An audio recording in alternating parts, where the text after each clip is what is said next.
bienvenue dans une nouvelle vidéo. Alors aujourd'hui je vous retrouve pour une vidéo aujourd'hui en cuisine. Ça fait un petit moment je sais, mais j'ai pas eu le temps de tourner. En fait les vidéos aujourd'hui en cuisine sont celles qui me prennent le plus de temps.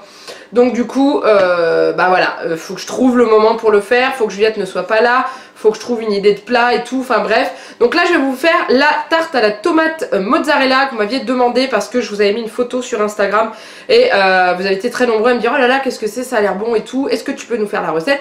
Oui, donc cette recette vient de ce fameux livre que je vous parle à chaque fois quand je vous fais mes retours de cours, je vous dis que j'avais pris une recette qui était là-dedans. Donc c'est un espèce de calendrier, vous voyez, il y a les dates dessus, que m'a offert Mélodie lorsqu'on s'est rencontrés à la journée bonheur de Kiabi. Et je m'en sers assez régulièrement, d'ailleurs vous voyez il y a des petits post-it qui se baladent là.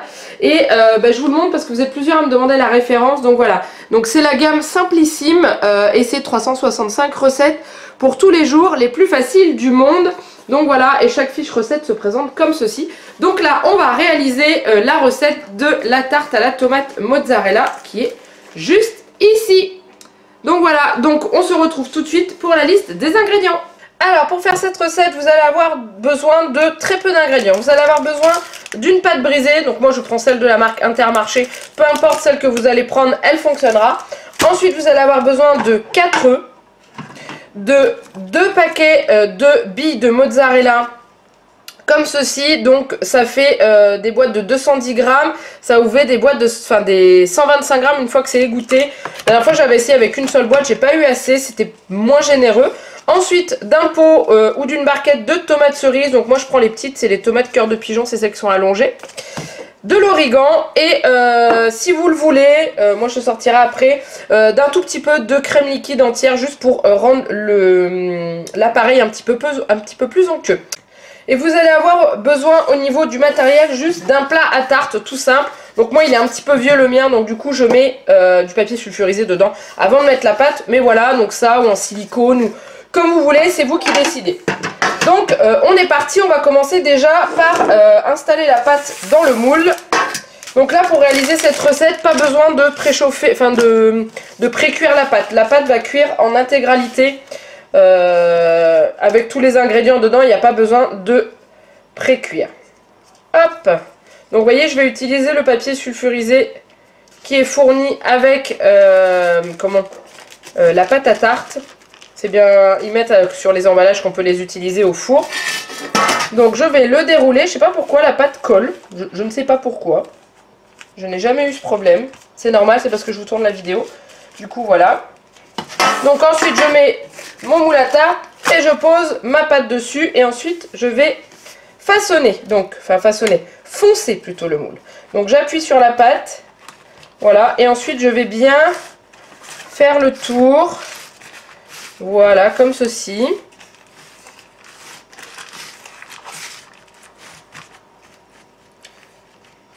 Donc pas besoin de piquer la pâte et tout, quoi que ce soit, c'est pas nécessaire. Et je vais rabattre un tout petit peu les bords, mais je vais pas les couper. Parce que la pâte, quand vous la mettez au four, elle va se rétracter un petit peu. Donc il faut vraiment la laisser appuyer sur les bords pour éviter qu'elle tombe dans votre tarte.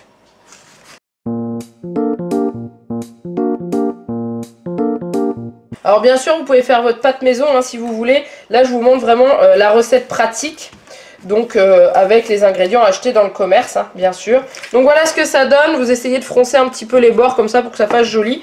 Et on appuie bien, voilà. Comme ça, on voit même se dessiner un petit peu, je ne sais pas si vous allez bien voir, la trace du moule dans la pâte. Donc, une fois que c'est fait, vous allez couper un petit peu les bords de votre papier sulfurisé. Parce que ça, dans le four, c'est ça ce qui a tendance à brûler. C'est ça, en fait. Donc, du coup, vous allez couper un petit peu ce qui dépasse. Si vous n'utilisez pas de papier sulfurisé, bah voilà, vous n'avez pas besoin de le faire. Parce que dans les moules en silicone, c'est pas la peine. Hein. Mais moi, je préfère ce moule-là. Voilà, donc notre pâte est prête. Maintenant, on va s'occuper de couper les tomates. Donc, pour les tomates, ça va être très simple. On va les couper en deux, tout simplement. Donc, bien sûr, avant, je les ai lavées. Hein. Je les ai remis dans le pot pour que ce soit plus facile. Donc, on les coupe en deux, comme ceci. Voilà, et on en fait plein de petits morceaux pour pouvoir les mettre dans la tarte.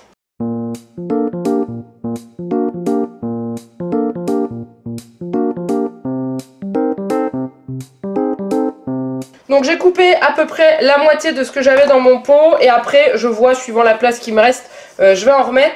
Je vais aller vider l'eau qu'il y a dans les billes de mozzarella. Hop, voilà. Alors bien sûr, si vous ne trouvez pas les petites billes de mozzarella, vous achetez de la mozzarella toute simple et vous la coupez en carré ou en petits morceaux. Ça va être tout aussi bien. C'est juste que c'est au niveau du look. Moi j'aime bien mettre les petites billes. Alors on va mettre ça de côté et on va récupérer notre fond de tarte et on va disposer ça joliment. Donc ce que je fais en général, c'est que je mets un morceau de tomate, une bille de mozza, un morceau de tomate, une bille de mozza, etc. etc.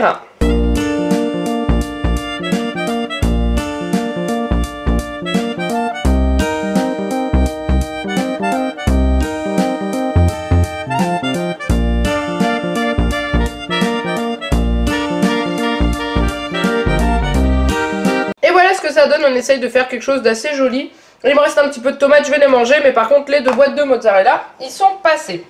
Alors maintenant, on va s'occuper du mélange œuf, un peu de crème. En fait, le mélange qui va lier la tarte et ce qui va cuire. Donc on va prendre les 4 œufs, un saladier et la crème. Prendre la crème liquide comme ça, mais ça c'est vraiment pas obligatoire, hein, c'est pas dans la recette, c'est moi qui le rajoute. Donc on va casser les 4 œufs dans le saladier.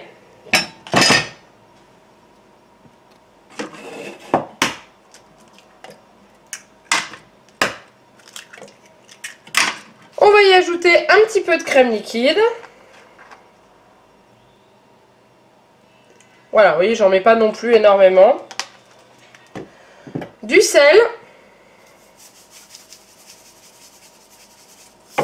Du poivre si vous le désirez, moi j'en mets pas parce que je n'aime pas du tout le goût. Et de l'origan, c'est ça qui va donner bon goût à la tarte. Et ensuite, on prend un fouet et on mélange tout ça.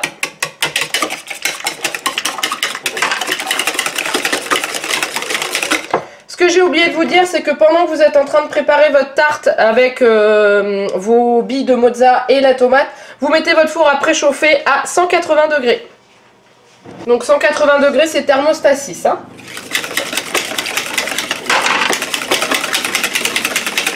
Ensuite, une fois que vous avez fait votre petit mélange, vous reprenez votre fond de tarte avec vos tomates et votre mozzarella et vous versez tout simplement dessus. Vous y allez doucement pour éviter de faire bouger trop ce que vous avez fait. Voilà. Ensuite, c'est pour ça que j'aime bien avoir un moule solide, c'est que on peut le bouger, donc vous répartissez votre mélange. Voilà. Donc c'est normal que ce soit pas beaucoup rempli parce que pendant la cuisson, ça va gonfler, c'est-à-dire que le mélange d'œuf, enfin le liant qu'on vient de faire, gonfle et du coup votre tarte elle va être jusque là après une fois que ça va être cuit. Donc maintenant une fois que vous avez tout mis dans la tarte, vous mettez à cuire au four pendant 40 à 50 minutes. Ce qu'ils disent, ils disent 50 minutes. Moi, je la laisse 3/4 d'heure, à peu près. Donc après, c'est à vous de surveiller la cuisson. Si jamais vous voyez que c'est en train de cramer au-dessus, vous arrêtez. Si jamais vous êtes à mi-cuisson, genre 20 minutes, et que vous voyez que ça commence déjà à brunir un petit peu au-dessus, mais que la tarte n'est pas cuite, vous mettez tout simplement une feuille d'aluminium au-dessus de votre tarte. Comme ça, ça va continuer à cuire, mais ça va arrêter de griller. Voilà. Mais je vous dis, un bon 3/4 d'heure au four. Et ensuite, alors eux, ils proposent de la laisser refroidir. Parce que c'est bon à manger froid. Nous on l'a encore jamais mangé froide parce qu'on est en plein hiver, donc du coup on la mange chaude, mais du coup on essaiera en été. Donc soit vous la laissez, vous la sortez du four, vous la servez, soit vous la laissez refroidir et vous la mangez froide. Idéalement accompagnée d'une petite salade, c'est délicieux. Donc maintenant, eh ben, on se retrouve juste après la cuisson.